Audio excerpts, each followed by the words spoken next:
नमस्कार, खबरिया टॉप में आप सभी का स्वागत है। मैं कुमार रवि। इस समय हमारी टीम वन विभाग के मुख्यालय नरही क्षेत्र में खड़ी है। जी हाँ, ये देखिए अरण्य भवन, यही वन विभाग का मुख्यालय है, ये हेडक्वार्टर है। इसके बगल में लखनऊ प्राणी उद्यान है, नवाब वाजिद अली शाह चिड़ियाघर, जहां पर एक दिन पहले वन मंत्री सहित तमाम आला अधिकारी, विभागाध्यक्ष यहां पर वन विभाग के कॉफी टेबल कैलेंडर का विमोचन करते हुए दिख रहे थे। बहुत अच्छी फोटो आई है, बहुत फोटोजेनिक लोग वहां पर फोटो खिंचा रहे थे और तमाम बातें हुई। लेकिन सवाल यह है कि राजधानी मुख्यालय से तकरीबन 22 किलोमीटर दूर रहमान खेड़ा के जंगलों में जंगल का राजा बाघ पूरी राजधानी के सरकारी तंत्र पर एक तरीके से राज कर रहा है और वन विभाग उसका कुछ नहीं कर पा रहा है। बीते 3 दिसंबर यानी बीते साल के 3 दिसंबर पर रहमान खेड़ा पर पहली बार उस बाघ के पगमार्क पाए गए, देखे गए। उसके बाद लगातार उसके पगमार्क, फुटप्रिंट्स नजर आ रहे हैं। मचान बनाया गया, ट्रैंकुलाइजिंग के लिए व्यवस्था की जा रही है। पड़वे कई बलिदान हुए, उसमें तमाम उसने शिकार किए, नीलगाय, गाय, बछड़ा और तमाम ऐसे लगातार वह शिकार पे शिकार करता जा रहा हुआ चालाक बाघ, एक तरीके से कह लीजिए घाघ बाघ। लेकिन अभी तक वन विभाग उसके पीछे दौड़ रही है। केवल फुटप्रिंट्स, पगमार्क, उसके लोकेशन देखे जा रहे हैं। और अभी 2 हथनी जो है वहां पर लाई गई हैं कि हथनी जो है इस तरीके के जो फॉरेस्ट एरिया में कॉम्बिंग के लिए बहुत ही उसका बड़ा जो रहता है तरीका जो हथनी का होता है वह बहुत ही सटीक होता है। और ऐसे में बाघ की जो फुटप्रिंट्स है उसके आधार पर हथनी पर बैठकर ट्रेंड महावत उस बाघ के लोकेशन को ट्रेस करेंगे। लेकिन फिलहाल जो दोनों हथनी मंगाई गई हैं वह भी बहुत कुछ खास अभी करती हुई नहीं दिख पा रही है। पूरी टीम आ गई है, वाइल्ड लाइफ से तमाम एक्सपर्ट की टीम आ रहे हैं, बाहर से भी आ रहे हैं, उत्तराखंड से भी आ रहे हैं, लखीमपुर से, सीतापुर से, आसपास के तमाम जहां पर वन अधिकारी रेंज हैं पूरे क्षेत्र में हैं। पूरे इस समय रहमान खेड़ा के जो वहां पर वन विभाग का जो कैंप एरिया है वहां पर लोग लगातार जा रहे हैं। अभी तक वहां पर वन विभाग के आला अफसर भी वहां पर 2-3 बार 4 बार जा चुके हैं। तमाम इंस्ट्रक्शंस दिए जाते हैं।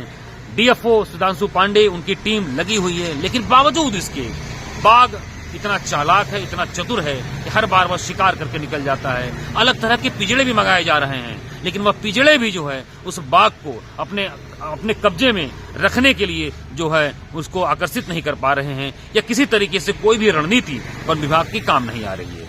खबरिया टॉप आपको लगातार अपने पिछले वीडियो में दिखा रहा है कि इस घाघ बाघ के चाल चलन पर किस तरीके से वन विभाग अपनी रणनीति पर रणनीति बदल रही है। लेकिन फिलहाल अभी सफलता नहीं दिख रही है। 2025 का नया साल है, तकरीबन 2 दर्जन गांव वहां आसपास एक तरीके से कर्फ्यू का माहौल बन गया है। और आलम यह है कि अभी लखनऊ पुलिस कमिश्नरेट की टीम भी वहां पर तमाम प्रधानों से संपर्क कर रही है और बराबर वाद संवाद चल रहा है। लेकिन अभी जो डर का माहौल, जो बाघ के खौफ का जो माहौल है उस पूरे क्षेत्र में फैला हुआ है। तो क्या यह मान लिया जाए कि 2012 के उस समय जो तत्कालीन सपा सरकार थी, 109 दिन का जो रिकॉर्ड था वह रिकॉर्ड टूटने वाला है? बात रिकॉर्डों की नहीं है, बात यहाँ पर है रहमान खेड़ा के आसपास रहने वाले उन डरे हुए, सहमे हुए ग्रामीणों के जनजीवन की। जिस समय राजधानी लखनऊ सहित पूरे प्रदेश जो है कड़ाके की ठंड से कपकपा रहा है, सरकारी तंत्र एसी कमरे में बैठकर अपना रणनीति पर रणनीति बना रहा है, लेकिन उन ग्रामीणों के, उन जंगलवासियों की आजीविका, उनकी रोटी कैसे पकेगी, उनके बच्चे कैसे पढ़ेंगे, अभी तक यह सवाल अबूझ पड़ा हुआ है। एक तरीके से कोहरे की धुंध में वह पूरी तरीके से उनका जीवन जो है एकदम ठप पड़ा हुआ है। जंगल पर पूरी तरह निर्भर है, लेकिन जंगल का राजा बेखौफ होकर राजधानी के पूरे एरिया में घूम रहा है। 1 महीने से ऊपर का समय बीत गया है। तो क्या यह मान लिया जाए कि बाघ खुद ब खुद जब तक अपनी पकड़ में ना उनके पकड़ में आए तब तक वन विभाग इसी तरीके से प्लान पे प्लान बनाता रहेगा? नहीं। आइए हम आपको बताते हैं कि खबरिया टॉप उस दिन से, जैसा आप बताते हैं हम पब्लिक इंटरेस्ट में सही और तफ्तीश और जो सच की वास्तविकता के बहुत करीब हों वही बातें आपको हम बताते हैं। और जब हमने इन्वेस्टिगेट किया कि आखिर में क्या इतने संसाधन के बाद थर्मो कैमरा स्कैनर है, तमाम 1 दर्जन से अधिक जो वहां पर तमाम कैमरे लगाए गए हैं, हर तरीके के संसाधन वन विभाग के पास हैं, बावजूद इसके बाघ नहीं पकड़ में आ रहा है। आखिर में कहां रणनीति फेल हो रही है या ऐसा कोई संयोग है नहीं बन पा रहा है? आपको कुछ हम कुछ ऐसे पॉइंट्स बताते हैं, कुछ रणनीति बताते हैं कि जब ये वीडियो कुछ देर बाद जारी होगा तो शायद वन विभाग के हाथ लगे और अगर इस रणनीति पर काम करे तो शायद उन्हें इस बाघ के इस कोहरे की धुंध में जो उनका अभियान, सर्च अभियान में, उसमें एक थोड़ी सी रोशनी की किरण दिखे और वह रास्ता साफ हो और बाघ उनकी पकड़ में आए। अभी कुछ विशेषज्ञों से जब हमने बात की, उत्तराखंड के कुछ जो वाइल्ड लाइफ टाइगर जो एक्सपर्ट प्रोजेक्ट से जो जुड़े हुए हैं, उनसे जब हम लोगों ने लगातार वाद संवाद किया, कुछ जो है खबरिया टॉक की टीम के जानने वाले भी थे, वन विभाग के आला अधिकारी जो सेवानिवृत्त हो चुके हैं, तो उन्होंने बताया कि समय बदल गया है, सारी चीजें बदल गई हैं।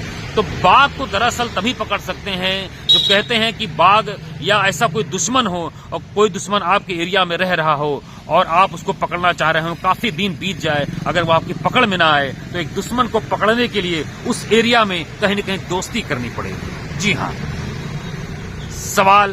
इस सवाल का जवाब इसी में है कि जब वन विभाग की टीम वहां के गांव वाले जो पुराने बुजुर्ग लोग हैं, जो चरवाहे हैं, जो खेतिहर किसान हैं, ऐसे कुछ लोगों की टीम जो उस पूरे भौगोलिक और जंगली एरिया से वाकिफ हैं, अगर उनको अपने साथ टीम में मिलाकर उनको हर्जा खर्चा देती है वन विभाग सरकारी खर्च के रूप में, तो शायद उनके साथ मिलकर या उनके साथ जो सर्च अभियान है ये काफी आसान हो सकता है। आप जो अगर पीछे प्राचीन इतिहास के पन्नों पर जाएंगे, ऐसे तमाम युद्ध आपको देखने को मिलेंगे। छापापार युद्ध है, आदिवासियों का युद्ध है, जहां पर मिलिट्री वाले भी जो होते हैं या तमाम ऐसे जो बाहरी आक्रमणकारी है, वहां के लोकल आदिवासियों को अपने ऐसे अभियान से जोड़ते हैं, क्योंकि वो उस एरिया से पूरी तरीके से कड़कड़ से वाकिफ होते हैं। तो ऐसे में मुझे लग रहा है, उन लोगों ने बताया कि रहमान खेड़ा के ऐसे कुछ लोगों की टीम बनाकर अगर वन विभाग सर्च अभियान चलाए, और वह तभी उनके साथ जुड़ेंगे जब उनके जीविकोपार्जन यानी उनका रोजाना दैनिक हर्जा खर्चा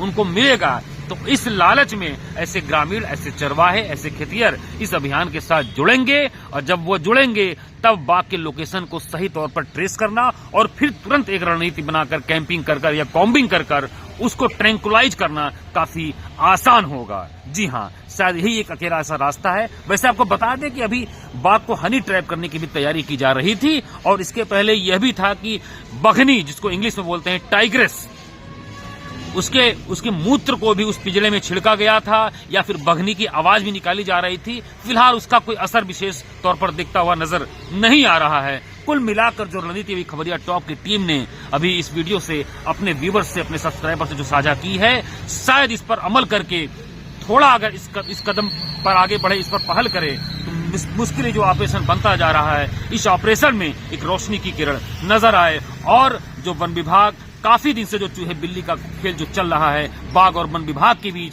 और बीच में बेचारे वह ग्रामीण जो है, असंख्य ग्रामीण फंस रहे हैं, वह शायद जो है उनके जीवन में फिर से खुशहाली आ सके। खबरिया टॉप की टीम के साथ बने रहिए। मैं वन विभाग मुख्यालय अरण्य भवन से कुमार रवि की है स्पेशल रिपोर्ट। आपके साथ लगातार बने रहिए, आपको लगातार हम अपडेट करते रहेंगे, और इसी तरीके से आपको इन्वेस्टिगेटिव जर्नलिज्म के तौर पर आपको तमाम जो सटीक रिपोर्ट्स और सटीक बातें आपको बताते रहेंगे। जुड़े रहिए हमारे साथ।